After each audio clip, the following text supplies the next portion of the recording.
On our last episode, we talked about doing a craft show, and I shared with you 5 ways that you could set up your craft show booth like a professional. But what if you want to sell your stuff online? What if you want to sell your stuff to people across the state, even across the country? Well, today I'm going to share with you 10, that's right, 10 online platforms that you can sell your items. Okay. You don't have to learn them all. I'd say find 1 or 2 or 3 that can help you sell the things that you want to sell. They're all very similar. About the only difference is the terminology, possibly the fees that they charge, okay, and maybe how easy they are for you to use. Aside from that, they're all pretty similar. Be sure you stick around to the end. I have a parting gift that I want to share with you. We're going to go quick, so grab a pen, grab something to write on. I'm Robert, and this is From the Woodshed. Let's rock. Okay, first of all, let's start with Etsy. What are the fees? Etsy charges you 20 cents for every item that you post online to sell. Okay, and they only charge you 20 cents every 4 months. So your item can stay up there a long time. Okay, that's why people will post several items in multiple categories. All right, you might have only one item, but post it in kitchen, in home decor, in patio, in dining room. So if you've got 10 items, right, that's going to cost you $2. Not too bad. Okay. Transaction fees, they're going to charge you about 6.5% of whatever you sell. Okay, so factor that into your price. They also have a processing fee, which is about 3%. All right, plus 25 cents per transaction. Okay, so at the end of it all, you sell something on Etsy, it's going to cost you about 10%. Things that they usually sell: handmade goods, vintage items. By vintage, like anything over 20 years or more. Craft supplies, any unique factory manufactured items like Hot Wheels, cutlery, things like that. There are a lot of makers on Etsy. Let's talk about the second one, OfferUp. OfferUp has like no fees whatsoever. Okay, you can sell an item, you can put it up online. People can make an offer to you on that item because you can set a fixed rate. Some people may offer you something a little bit different. They can bid online. Let's just say, for example, you offered something for 20 bucks. Okay, they might offer you $18, and you decide whether or not you want to sell it or not. If you want to sell it, then you simply message them back, okay, I'll take it. Then you discuss the meeting place, and then you go and you make the transaction. OfferUp does allow you to ship items through OfferUp, but they're going to charge you 12.9% of whatever the item costs. So that's kind of their way of paying for the use of the credit card, for them to generate a mailing label for you, things like that. I think it's really designed to make it easy to sell something in your surrounding neighborhood. I mean, I've traveled 3 or 4 hours to pick up something that I bought on OfferUp. How easy is it to use? Really simple. I post like 10 pictures for each item, which makes it super cool. All right, people can just scroll right through their photos. Our next one is the big one, that's eBay. eBay has like an insertion fee. Sellers get a limited number of free listings per month. It's a pretty big number. I don't know that you're going to go beyond that. However, after you've sold an item, eBay is going to keep 12.9% of the total sale. That also includes the cost of shipping, all right, plus 30 cents for each transaction. They're going to make probably 13.5% per item, right? Most of the stuff that gets sold on eBay, it's a wide range of things: collectibles, clothing, automobile parts, unique items. Think about that. eBay is kind of a place to list something that you want to auction off. So you may see something listed for $20,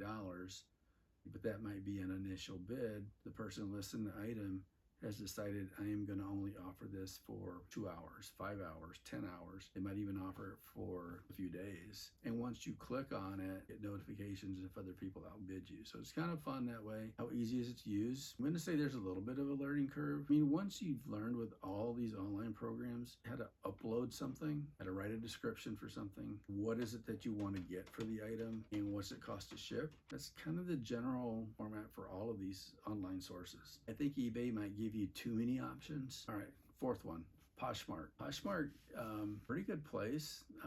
They're going to charge you a flat rate for anything like under $15. They're going to charge you about $3, like $2.95. Okay. Anything that's over $15, they're going to charge you a 20% commission on. A little bit on the higher end. It is a place to sell new and used clothing, accessories, car, home accessories, a lot of home goods as well. I think the ease of use for Poshmark, you know, it's kind of like a little community, kind of like most of these are. The app is pretty easy to navigate, makes it pretty easy to list your items. Again, it's kind of a straightforward engaging with the seller and the buyer. Okay, number 5, Mercari. 10% of the sale, whatever it is you're selling, they're going to get 10%. Okay, they want to charge you 2.9% for any credit card processing fees, and then 30 cents for each transaction. So about 13%. Most of the things you're going to see there, electronics, clothing, toys, and some handmade items. Pretty easy to navigate. Platform's pretty simple process. And if you're just kind of an occasional person and you want to just put something up every once in a while, Mercari's not a bad spot. All right, number 6, Bonanza. Bonanza starts at 3.5% of whatever it is that you sell your item for. It's easy to upload things. All right, you do get some optional advertising fees. So if you want to increase your exposure, you can pay a little extra money. It gets your listing boosted up a little bit. Those are going to vary a little bit based on membership situation. Easy to use, very intuitive interface. Okay, lots of integration options. Really designed for like new sellers or new people. Yeah, they made it pretty easy. This one's been around for a little while. Number 7, Garage Sale. Yeah, sounds a little bit like Garage Sale. No listing fees to put your items up there. And generally, there are no transaction fees. All right, once you post something and you and the buyer have agreed on the price, then it's between you two guys to go and make the transaction. Things that are sold there: furniture, baby items, clothing, household goods, home decor, kitchen accessories, really a lot of things. So if you're a maker, you're kind of a creative person, you're looking to sell something pretty local, probably a pretty good idea. You do have to sign up for different communities. So I've signed up for like my village, then the next town over that. So I've kind of picked an area like within the like 30 miles of me in all the different towns. So you do have to get administrator approval for all of those. They make it pretty easy. You just click add a community and then you select which one you want. Flowers, they get back to you and let you know if you've been approved or not. Again, just depends how far you want to drive to someone to sell your items. This next one, 8, is Whatnot. This is kind of an interesting platform because this one is a little bit Etsy meets eBay, in my opinion. Okay. For fees, there's 8% of whatever you sell. That's what Whatnot's going to charge you. They're also going to charge you 2.9% for a credit card transaction fee and then 30 cents per transaction. Okay. So you're talking at about 11 to 12% of whatever you sell your item for. Most of the things that get sold there, collectibles, trading cards, comic books, vintage items, all these are sold in a live auction. So think about this for a second. I want to auction off this mouse. I'll put it up live on my feed, and anybody who is on my channel see the mouse. I'll describe it. It's a Logitech. It's right-handed, 2-button, whatever.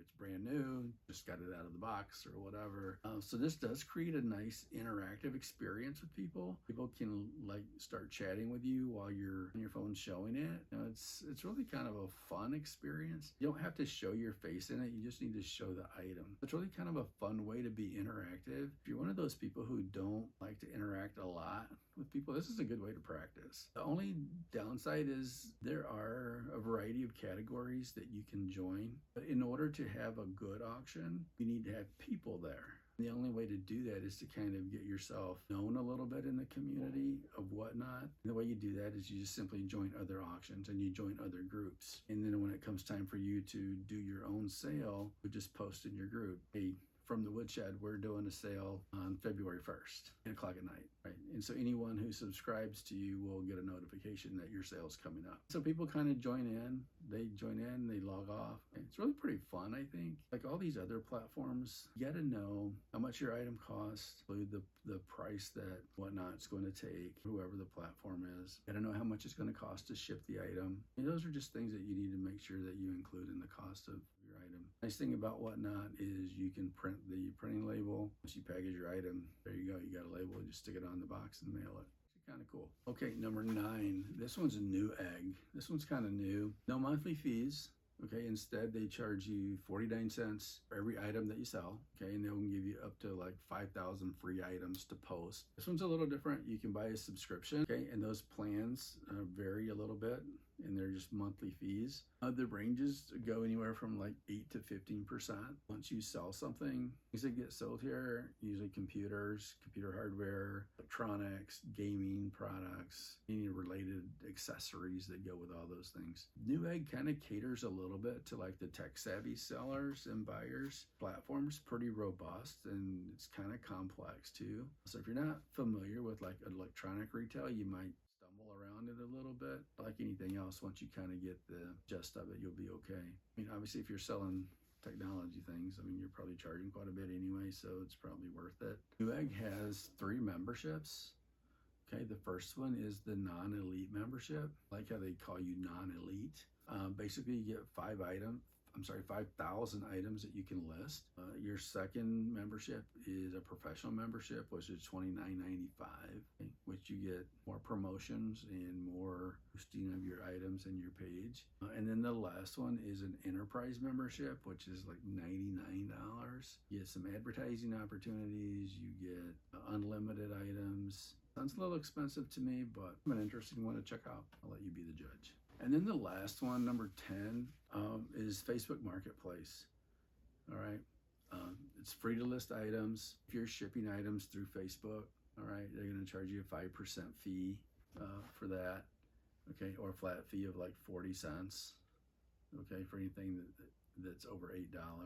Okay. Really pretty easy to post items on there. You do your messaging on Facebook and direct messaging with people, right? You can set a minimum price that you're willing to accept. And if somebody offers you something like that, then you'll get a notification. Otherwise, it's just you talking to someone else. I have other tips for maximizing your sales online and creating a sales strategy. I'd love to share those with you completely free of charge. All I'm asking is if you just go down to the comment section, shoot me a quick comment, send me the tips. I'll send those over to you right away. All right, that does it for our overview of 10 online selling platforms, some of their fees and some of the things that are commonly sold on those platforms. Just remember that for every one of these platforms, you're going to need to create an account and log in. So find a place to write down all of those logins and passwords. I suggest not doing all of them. Basically click through them, see some examples, the 1 or 2 that you think work for you, right? I'm really going to focus on garage sale, OfferUp, Facebook Marketplace, right? I've had an Etsy store for a little while and haven't seen a whole lot of traction yet. Maybe Etsy's my number 4. At any rate, we'll try, you find out. If you're new to the channel, welcome. If you're back again, I'm glad you stopped by. Do me a favor, hit that like and subscribe for me. It helps my channel. We continue to create more content for everyone here. If you have anything that you'd like me to share regarding sales or woodworking or creating a business, please leave me a note in the comments. Read everything I get from everyone. I'll get back to you as quick as I can. Okay, it's Robert. This is from the Woodshed. See you next time.